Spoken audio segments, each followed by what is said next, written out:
How about Nice job, saxophones. That's a hard one for them to do there. So very, very nice.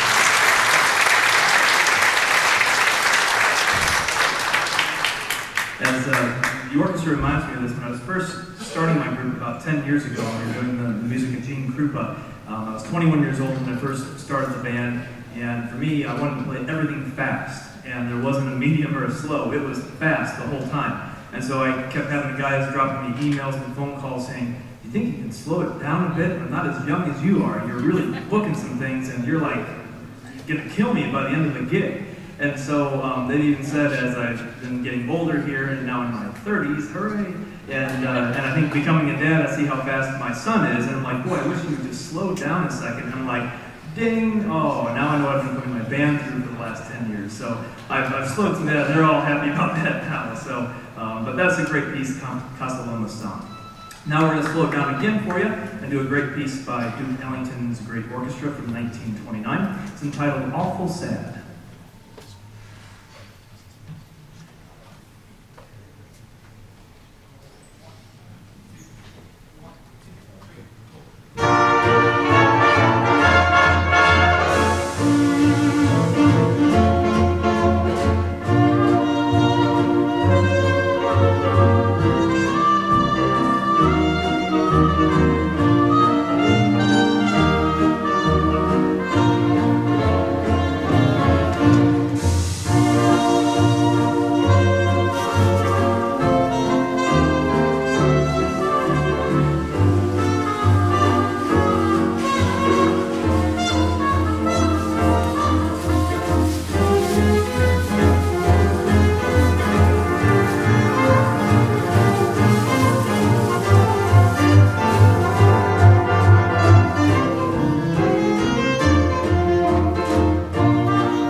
Sad, 1929, Duke Ellington and his orchestra.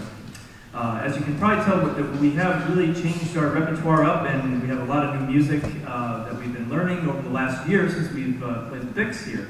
I'm involved in 10 different groups around here locally, and I'm usually gigging between 4 and 5 times a week. And so, unfortunately, I haven't gotten too much time to dig into the book until about 3 or 4 months ago, and found a lot of great songs. So we have about 25 to 30 new songs that the orchestra has learned in just a matter of about 3 months. And a lot of these that we're playing for you tonight are our new songs that we're doing. So it's kind of like, okay, we're going to tread on thin ice and see if we can do it, and we're having a good time with it. And we're going to give you another one right now from 1924, another great song from the Fletcher Henderson Orchestra. This one is a Cy Oliver arrangement from 1924. 1974, or a transcription actually that he did of the Henderson Band from 24. So 50 years later, he was taken back in the records. So we're going to do the Henderson version of Copenhagen for you right now.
Copenhagen from the Fletcher Henderson Orchestra. All right, we're going to do another one from the Fletcher Henderson Orchestra, but we're going to jump ahead a few years here. Do a great little swing version. We actually swing just a little bit ourselves up here. Have a good time with it. It's entitled Hocus Pocus.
Hocus Pocus from the Fletcher Henderson Orchestra. All right, another new arrangement that we have for you now comes from the Duke Ellington Orchestra. They had a pseudonym called the Harlem Hot Chocolates on the Hit of the Week records, the great cardboard records that you could buy with one song on them. And I heard a recording of this, and I was like, wow, that's great. And then I looked through my library, and I actually had the stock arrangement that they played for that particular hit. And so we're going to play that song for you right now from 1930. This is Sing You Sinners.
There you are, Sing You Sinners by the Harlem Hot Chocolates, also known as Duke Ellington and his orchestra.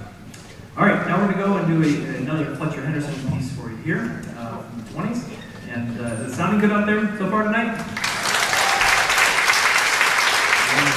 So again, a big thank you to the sound man. It's a beautiful hall to play with, and they're getting a good mix of the band out there in the balance. So kudos to them. Thank you so much for giving us a good sound and everything here. So, okay. All right, so here we go with a great version of Stockholm Stomp.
song, we're going to take a second here and bring up a special guest to be a part of the song. And if we can get an extra chair out from the volunteers, it'd be great. Stand by the drum set here.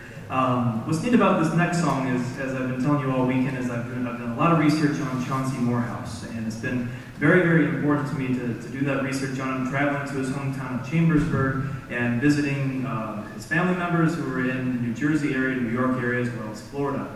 And what this is all culminating in is that at some point in my life here, hopefully within the year, I'll start work on a book about Chauncey Morehouse, as well as a book on Gene Goldkett at some point too. I've culminated a lot of research on these two individuals, and I feel it's really important to get that knowledge that I've learned and the research that I've found out there about these two musicians, because the life of Gene Goldkett is that of a mystery. And discovering him was like finding a needle in the haystack. I knew him with all the stuff that he did with the orchestra, but I'm like, what did he do outside of the music world? And he really moved around a lot. I found that out going to Detroit. He loved music very, very much, was at the Moscow Conservatory of Music, studied there and was accepted there, and they only accepted, I believe, 100 new students each year, and he was accepted out of the thousands that applied. And so he came back here to the States because he saw opportunity here, and he was actually living in Russia with his stepfather and mother right when everything started to go really bad in Russia, and so they sent him over here with the family. And from there he went to Chicago, played in Chicago at the Lamb's Cafe, Blackstone Hotel, and really kind of made his mark there. And he did go with the Edgar Benson Orchestra to Detroit, and he said that he hated it there because it was really cold.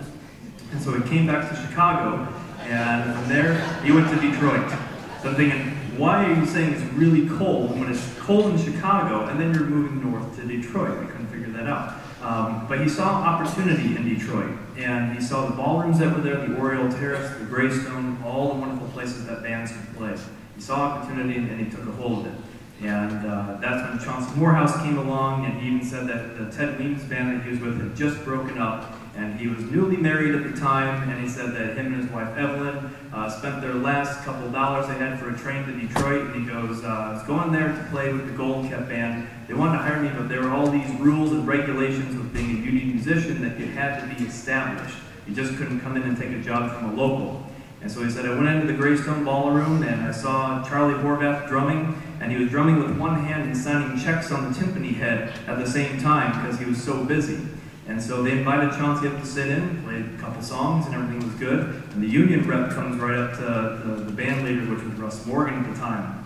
Says, who's this guy? Why is he playing here? I said, well, this is Chauncey Morehouse. We heard that he was in the audience, and I heard he was a great drummer, so I invited him up, and I liked him so much, I'm hiring him. And I said, no, he needs to be established. He goes, he is established. And so from then on out, he goes, I don't know what we would have done for getting back home, because we spent our last couple dollars on the train from the Weems band. And so from there, it's history. Chauncey stayed in New York for the rest of his time, and he was a studio musician for many years. And the song, I Want to Be Loved by You, he's the drummer on that. And a lot of people didn't know that. If you have the Mary Max recordings, he's playing all the vibraphone parts behind that. Little Johnny Morris, when you hear the horse hooves on that commercial, that's Chauncey Morehouse doing the horse hooves. And he invented some drums in the 1930s called the Ngoma drums. And these were tunable tom-toms, and my drums that I have up here have calfskin heads on them. And so as I'm playing them tonight, I can feel the heads getting a lot more loose and loose as we're going on. Well, these were tunable tom-toms that he had to go in and tune before every show. And he said that he got on stage just like this, and it was all dark except for the lights that were off the side. He could get them all tuned up, and as soon as they would fire up the lights for the show, for the radio program, everything would go out of tune. And so he said, I tried to get them where I thought they'd be close. As soon as they would heat up, I could manage them at some point. But you can actually go onto YouTube and see him playing the Ngoma drums with the Lee Stevens Saturday Night Swing Club Orchestra, which is fantastic. So, leading up to all of this with Chauncey Morehouse, this weekend, if you saw in the silent auction, there was a Chauncey Morehouse picture there with his actual autograph up above his head there. But we do have Chauncey's granddaughter, Susan Reed, in the audience with us, and I'm going to invite her up here for this next song. So Susan, if you'd like to make your way on up here, I'm going to have her sit next to me because the song we're going to play is entitled Congo Land, which was done by the Paul Specht Orchestra. This was never recorded by the Specht Orchestra, but this was an arrangement that was made by Frank Durante and by Chauncey Morehouse. The only two orchestras that have this arrangement are my orchestra and Vince Giordano's Nighthawks. We're the only two. I found this in Susan's collection. He put it into Sibelius for us, and he sent me a copy in the original back, and so we're the proud owners of this arrangement, so we get to play it. So I'm going to have Susan sit next to me here so she can see exactly what Chauncey would have done with the drum part. Because this was her grandfather, and she just knew him as Poppy, and he never talked about the music portion of his life, except for one instance where she said that he got on the phone one day and he said, hello, oh, hi, Bill. Yeah, I'm here with my granddaughter, let me call you back. And so that's Bill Chalice that was calling him. He said, let me call you back. Now, I'd have been like, if that had been me, I'd have been like, Bill Chalice, let me talk to him. But that's how Chauncey was. He kept his music life outside of the personal life and the family life. So we're going to do the song and have Susan up here with us. And actually, for the last song, too, we'll have her up here. So here we go with the Paul Speck Orchestra arrangement of Congo Land.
There we go, Congo Land. So that was from 1923. The reason that they named that Congo Land was because the room that we were playing in New York at the Hotel Alamac was called the Congo Room. You can actually go on and see pictures of it. There were chimpanzees hanging up, the chairs. Yeah, there's a whole decor room there. And what was neat about Chauncey Morehouse in the pictures is that I have a picture and a postcard, and Susan has shown it to me, of the Hotel Alamac. And it showed he had an arrow pointing to the door where the band entrance was.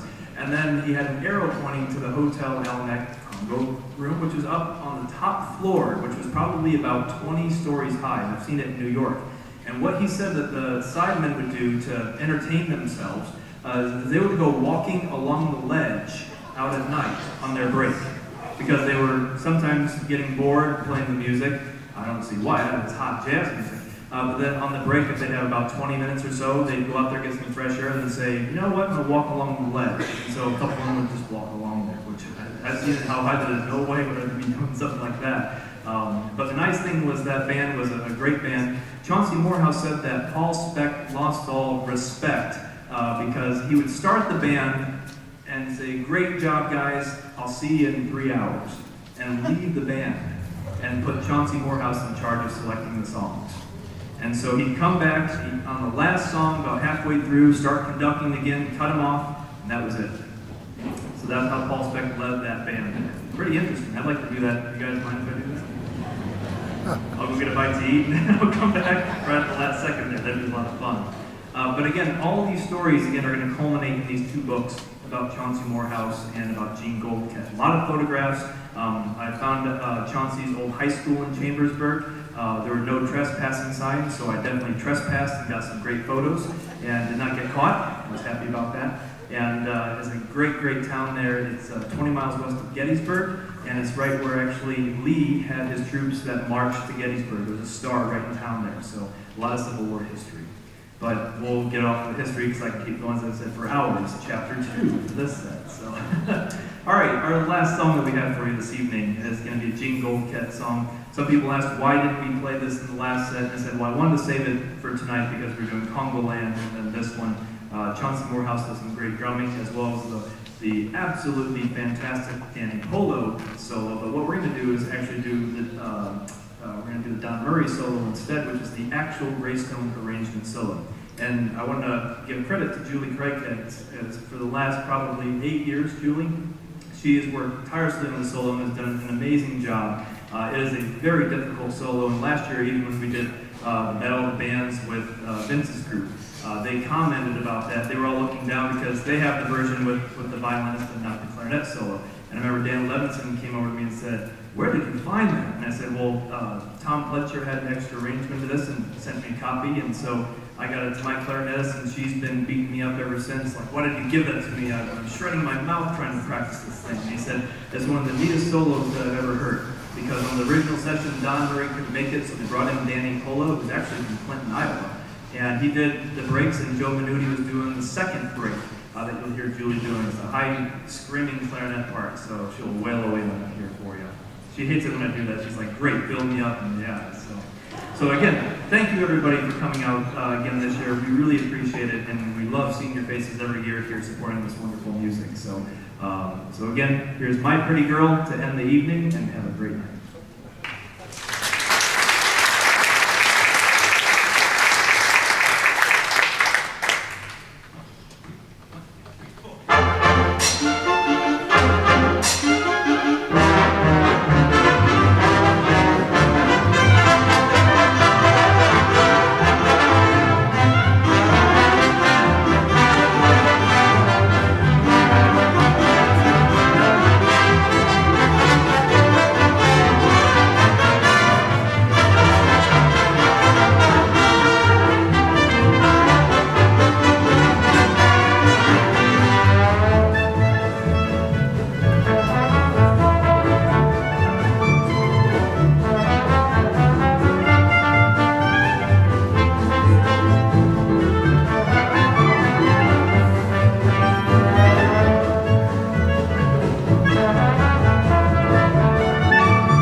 Thank you very much, everybody. We've got a wonderful night of music with you, and stay tuned for Penny's Jump and